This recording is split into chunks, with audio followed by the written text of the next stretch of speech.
maa ngi leen gërëm di la sant bu baax ci li ngeen ñu may opportunité ñu mën a waxtaan ak yéen am aussi occasion gën a fësal li nga xamante ne moom la ñuy def ci wàllu kaaraange bu ñu jubloo ci mbirum foncier. li wax c'est très important boo seetloo par exemple fi ñu nekk tey di fi def suñu opération mooy fu ñuy wax VDN moo jóge Dakar dem ba Tivaouane Peulh war a dem sax ba Saint-Louis en principe par la côtière boo seetloo axe bi li taxoon ñu état du Sénégal taxawal ko ñu ngi koy bëgg a perte parce que dañ ko defoon pour ku jóge Dakar war a dem banlieue nga war a mën a dem ci anam yu jaadu doo perte temps te nga circuler en bonne sécurité boo jógee aussi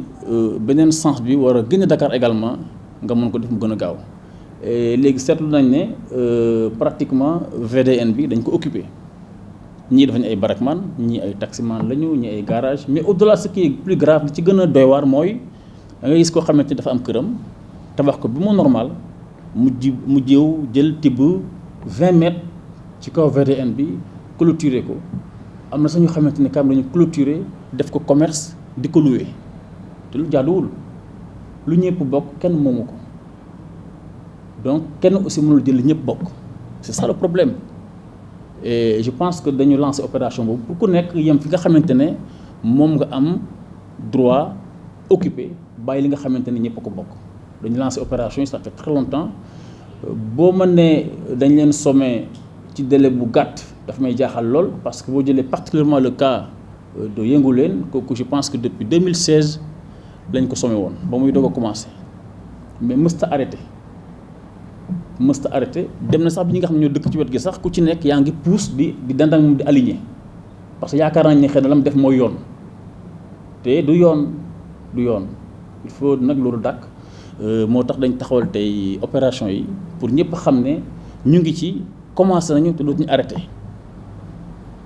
pour ku nekk mën a jël ay dispositions voilà population yi am nañ ci mbégte parce que chaque jour ñoom ñoo ñuy sollicité di ñu woo parce que c'est de l'encombrement donc dañ cee kontaan am ci vraiment mbégte li ci des ko intervenir pour vraiment ñooñu nga xamante ne dañu yokk seen kër yi ci kaw VDN bi ñu delloon ginnaaw fa nga xamante ne fa la seen kër yem yaakaar naa ne mooy yoon ku ne na yem ci li moom très bien.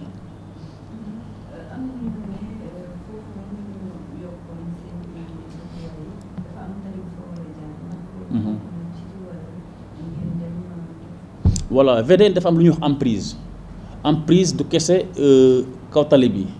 bi la ak li nga xamante ne dañ yaakaar ne bu ñuy yokk tali bi dañ koy soxla moo tax duñu mën a bàyyi kenn def ko moomeelam te boo seetloo VDN bi dafa am ñaari voies yu ne ci pegg yi ñaari voies yu moom la ñuy wax contre-allée day permettre ñi nga xamante ne ñooy dem fu gën a jege duñu soxla yéeg ci kaw tali bi di xatal ñi nga xamante ne ñu yàkkamti donc mën nañ cee daw jóge Dakar dem ba kër góor gi dugg seen biir kër sans pour autant ñu emprunter VDN bi mën nga jóge aussi Yoff jël contre-allée bi romb hypermarché exclusive dem ba Mermoz sans nga jël VDN bi donc ñi nga xamante ne ñooy circuler tout doucement à une allure modérée ñoom ñoo koy jël ñi nga xam dañu yàkkamte ñu jël VDN bi donc fi nga xamante ne fa la ñoo def contre-allée yi buñ ko tabaxee boole ko ci kër yi day compliqué day mel ni lu ñuy def daanaka pertement la te xool ngeen ne état du Sénégal fi mu nekk ñi tey ñu ngi defar ay autopont yi seen objectif mooy gën a yokk fluidité de circulation bi mais bu ñu tabaxee fi nga xamante ne fa la oto yi war a jaar mais daanaka dañuy investir à perte donc du ñu xaar nag ba ñu jël ko ñu naan léegi nañ leen dédommager par-ci par-là ainsi de suite moo tax ñu jël suñu jumtuwaay yu mat sëkk pour vraiment aar loolu voilà.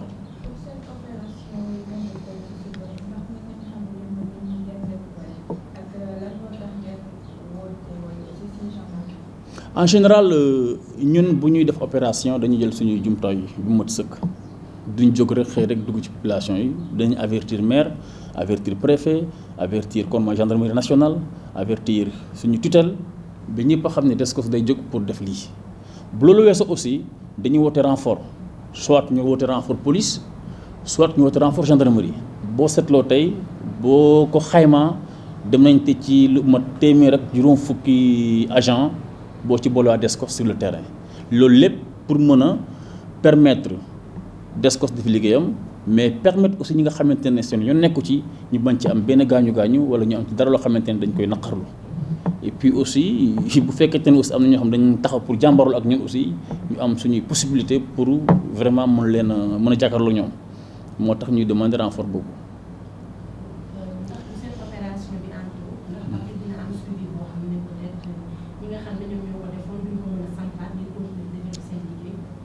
yaakaar naa duñ soxla sax suivi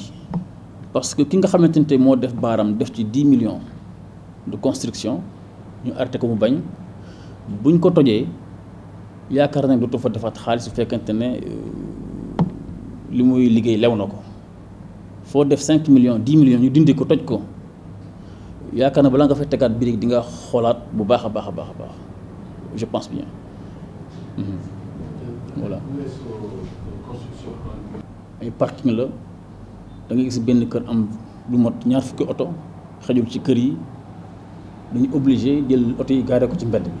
loolu du yoon li ay mécaniciens lañu di liggéey ak lépp li mu ëmb mini marché